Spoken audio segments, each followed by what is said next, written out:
Hi, thanks for watching.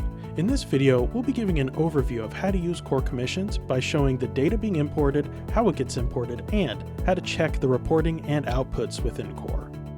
We can switch over to the processing page, which is where the data gets uploaded. But before we do that, we need to check our spreadsheet to make sure it's in a proper format to upload into the system.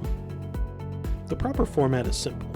We need the top row to be all of the column headers, and we need the page name to reflect the data source within core. So now it's time to import that data into core.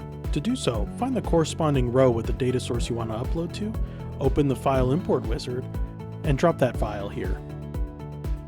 The import process will notify the user when there is specific data missing, and it is very easy to add more fields into core to encapsulate all of the requisite data.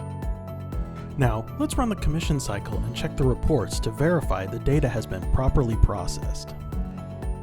Here we have a basic report within core, a detail report that shows a row by row for all of the invoices or policy information that's going to be reflected within the commissions. To change the date range or to choose specific reps to look at, open up the date and account selection tool and choose the dates there. And if you scroll down, you'll be able to choose specific reps, or as an admin, you can view everybody's information. All of the reports are customizable, and additional fields can be added or removed at any time. On top of that, core can email these reports directly to the sales reps while only showing data belonging to each individual rep. Now, instead of looking at a detail report, let's take a look at a summary report that'll tell us exactly how much we need to pay out in commissions in this cycle.